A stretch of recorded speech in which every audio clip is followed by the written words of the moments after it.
Welcome to TNPSC current affairs hub. இன்னைக்கு நம்ம பார்க்க போற கரண்ட் அஃபேர்ஸ் வந்து அக்டோபர் 28 இன்னைக்கு நம்ம பார்க்குற கரண்ட் அஃபேர்ஸ் வந்து மோஸ்டா polity and economics base current affairs. First current affairs பார்ப்போம். லடாக் ஸ்பெஷல் ஸ்டேட்டஸ், அதாவது civil groups met home ministry after 24 violence. September 24 வயலன்ஸ்க்கு அப்புறம் 2 சிவில் குரூப்ஸ் வந்து ஹோம் மினிஸ்ட்ரியை போய் பார்த்துருப்பாங்க. ஹோம் மினிஸ்ட்ரினா உள்துறை அமைச்சகம். அந்த 2 சிவில் குரூப்ஸ் யாருன்னா எல்ஏபி அண்ட் கேடிஏ. இவங்க தான் என்ன சொல்றாங்க அப்படின்னா, சோனம் வாங்செக் அவங்களையும் அதோட 20 மெம்பர்ஸையும் வந்து ரிலீஸ் பண்ணோம் அப்படின்னு சொல்றாங்க. அதுக்கு வந்து இவங்க என்ன பண்ணியிருப்பாங்க அப்படின்னா, government may give special status under article 371.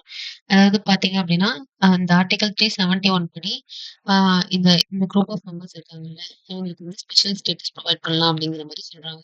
Special ஸ்டேட்டஸ்னா சிறப்பு அந்தஸ்துன்னு சொல்லலாம். இந்த ஸ்பெஷல் ஸ்டேட்டஸ் வந்து எதுக்கு அண்டர்ல வருது அப்படின்னா, பார்ட் 21 ஆஃப் த கான்ஸ்டிடியூஷன் அதுக்கு அண்டர்ல வருது. இந்த எல்ஏபி அண்ட் கேடிஏ வந்து என்ன கேட்கறாங்க அப்படின்னா, வாண்ட் 6th ஷெட்யூல், அதாவது 6th ஷெட்யூல்ல வந்து அந்த ட்ரைபல் ரைட்ஸ் இருக்குல்ல, 6th ஷெட்யூல்ல வந்து இன்க்ளூட் பண்ணணும் அப்படிங்கிற மாதிரி சொல்றாங்க. இதுல என்னென்ன பாயிண்ட்ஸ் நமக்கு தெரிஞ்சிருக்கணும் அப்படின்னா, இந்த ஆர்டிகல் 371 எந்த பார்ட் ஆஃப் த கான்ஸ்டிடியூஷன்ல வருது, பிளஸ் இந்த பார்ட் ஆஃப் த கான்ஸ்டிடியூஷன்ல எத்தனை ஆர்டிகல் கவர் ஆகுது அது தெரிஞ்சிருக்கணும். அப்புறமா வந்து என்னென்ன சிவில் குரூப் அப்படின்னு சொல்லி தெரிஞ்சிருக்கணும். அப்புறம் எந்த ஷெட்யூல்ல வந்து இவங்க ஆட் பண்ண சொல்றாங்க அப்படிங்கிற டீடைல் வந்து நமக்கு தெரிஞ்சிருக்கும். நெக்ஸ்ட் கரண்ட் அஃபேர்ஸ் வந்து இது ஒரு ரூல்ஸை வந்து அமெண்ட் பண்ணியிருக்காங்க. IT rules amendment 2025. எந்த மினிஸ்ட்ரி அமெண்ட் பண்ணியிருக்காங்க அப்படின்னா, MEITY அப்படின்னா மினிஸ்ட்ரி ஆஃப் எலக்ட்ரானிக்ஸ் அண்ட் ஐடின்னு சொல்லலாம். எப்படி அமெண்ட் பண்ணியிருக்காங்க அப்படின்னா, 3(1) ஆஃப் பி அந்த ஐடி ரூல்ஸ்ல 3(1) ஆஃப் பி அதுதான் வந்து அமெண்ட் பண்ணியிருக்காங்க 2021. அந்த ரூல்ஸ்ல 3(1) ஆஃப் பி அந்த ரூலை தான் வந்து அமெண்ட் பண்ணியிருக்காங்க. என்னையில இருந்து எஃபெக்டிவ் அப்படின்னா, எஃபெக்டிவ் ஃப்ரம் நவம்பர் 15, 2025. என்ன சொல்றாங்க அப்படின்னா, அதோட இந்த அமெண்ட் பண்ணாங்கல்ல, அந்த ரூல்ஸோட எய்ம் என்னன்னா, more transparency and accountability in removing unlawful online content, அதாவது சட்டவிரோதமான ஆன்லைன் கண்டென்ட்ஸ் இருக்குல்ல, அதை வந்து என்ன சொல்றது ரிமூவ் பண்றது தான் வந்து இந்த அமெண்ட் பண்ணாங்கல்ல அந்த ரூல்ஸோட எய்ம்னு சொல்றாங்க. ஸோ இந்த ஐடி ரூல்ஸ் அமெண்ட்மெண்ட் எந்த இதை அமெண்ட் பண்ணாங்க, அது என்ன டேட்டு, இதோட எய்ம், அப்புறம் இது எந்த மினிஸ்ட்ரி வந்து இது பண்ணாங்க அப்படிங்கிற டீட்டெயில் எல்லாமே நமக்கு தெரிஞ்சிருக்கணும். நெக்ஸ்ட் கரண்ட் அஃபேர்ஸ் வந்து டெலிகாம் சைபர் செக்யூரிட்டி ரூல்ஸ் 2025. இது வந்து என்ன டிபார்ட்மெண்ட் இது பண்ணாங்க அப்படின்னா, டிஓடினா டிபார்ட்மெண்ட் ஆஃப் டெலிகம்யூனிகேஷன். என்ன நேம்லனா telecommunication cyber security amendment rules 2025. இது எப்ப இருந்து வந்து எஃபெக்டிவ் அப்படின்னா, அக்டோபர் 22, 2025ல இருந்து எஃபெக்டிவ்னு சொல்றாங்க. இந்த அமெண்ட் பண்ணாங்கல்ல, இதோட மெயின் ஃபீச்சர் என்னன்னா, introduces mobile number validation platform to verify telecom identifiers. Mobile number validation platform வந்து இன்ட்ரோடியூஸ் பண்ணியிருக்காங்க. அதுதான் வந்து இந்த டெலிகாம் சைபர் செக்யூரிட்டி அமெண்ட்மெண்ட் ரூல்ஸோட மெயின் ஃபீச்சர் அப்படின்னு சொல்லி சொல்றாங்க. இது அமெண்ட் பண்ணது தெரிஞ்சிருக்கணும், இது எஃபெக்டிவ் டேட் தெரிஞ்சிருக்கணும், இதோட ஃபீச்சர்ஸ் இந்த 3 பாயிண்ட் தெரிஞ்சிருக்கணும். நெக்ஸ்ட் வந்து நேஷனல் ஹைவே அத்தாரிட்டி ஆஃப் இந்தியாவோட நெட்வொர்க் சர்வே வெஹிக்கிள்ஸ் ப்ராஜெக்ட் பத்தி தெரிஞ்சுக்கலாம். NHAIனா எல்லாத்துக்குமே தெரியும், national highway authority of India அப்படின்னு சொல்லிட்டு. என்ன பண்ணியிருக்காங்க அப்படின்னா, deploying network survey vehicles with 3D laser sensors, அதாவது 3D லேசர் சென்சார்ஸ் வந்து என்ன சொல்றது ரோட்ல வந்து இது பண்ணியிருக்காங்க அப்படின்னு சொல்றாங்க, ப்ரொவைட் பண்ணியிருக்காங்க. மீன்ஸ் டிப்ளாய்னா அறிமுகப்படுத்தியிருக்காங்க அப்படின்னு சொல்லி சொல்லலாம்.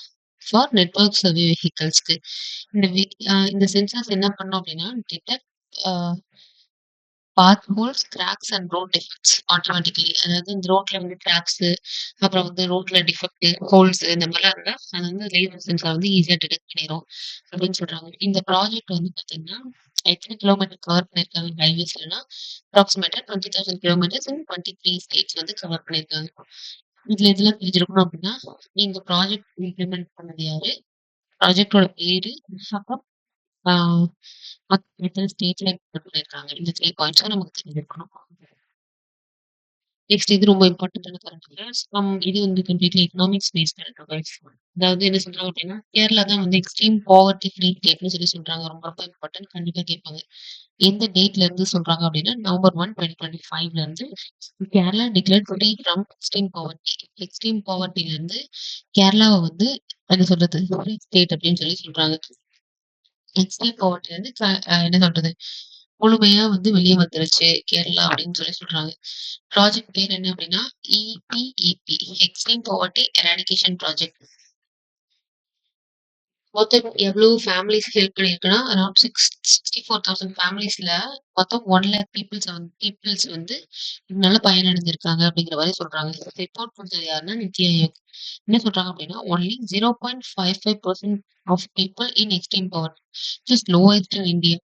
அதாவது 0.55% தான் வந்து எக்ஸ்ட்ரீம் பாவர்ட்டில இருக்காங்க அப்படின்னு நித்தி ஆயோக் வந்து சொல்றாங்க. இதுல வந்து எல்லா பாயிண்ட்ஸுமே நமக்கு தெரிஞ்சிருக்கணும். அதுலயும் ரொம்ப இம்பார்ட்டன்ட்டா தெரிஞ்சிருக்கிறது, எக்ஸ்ட்ரீம் பாவர்ட்டி ஃப்ரீ ஸ்டேட் எதுன்னு கேட்டாங்கன்னா, கேரளா. நெக்ஸ்ட் வந்து WIPO சேர்பர்சன். WIPO-ஓட சேர்பர்சன் அப்படின்னா, WIPO-னா வேர்ல்ட் இன்டெலக்சுவல் ப்ராப்பர்ட்டீஸ் ஆர்கனைசேஷன்னு சொல்லலாம். அதோட சேர்பர்சன் யாரு அப்படின்னா, ஜஸ்டிஸ் பிரதீபா எம் சிங். அவங்க தான் வந்து இதோட சேர்பர்சன். எப்போல இருந்துன்னா 2025 to 2027. இதுக்கு முன்னாடி பிரதீபா எம் சிங் அவங்க எங்க இருந்தாங்க அப்படின்னா, former head of intellectual properties division, Delhi ஹைகோர்ட்ல இருந்தாங்க. 2021 to 2022. இந்த போர்டு இருக்குல்ல, WIPO world intellectual properties organisation. இந்த போர்ட்ல மொத்தம் எத்தனை பேர் இருப்பாங்க அப்படின்னா 9 மெம்பர்ஸ் இருப்பாங்க. இப்போ பிரசென்ட்டா இதுல என்னென்ன பாயிண்ட்ஸ் தெரிஞ்சிருக்கணும் அப்படின்னா, இந்த பாயிண்ட் தெரியணும். யார் வந்து WIPO ஓட சேர்பர்சன் அப்படின்னு கேட்டாங்கன்னா, justice Prathiba M Singh. Next வந்து குவிஸ் பார்ப்போம். Justice Prathiba M Singh appointed as chairperson of which organization advisory board? Next question வந்து IT rules amendment 2025 comes into effect from. இந்த 2 கொஸ்டின் நான் வந்து கோட்ல போடுறேன். மறக்காம வந்து நீங்க ஆன்சர் பண்ணுங்க. இல்ல அப்படின்னா கமெண்ட்ல ஆன்சர் பண்ணாலும் ஓகே தான். Stay consistent and stay confident. Bye.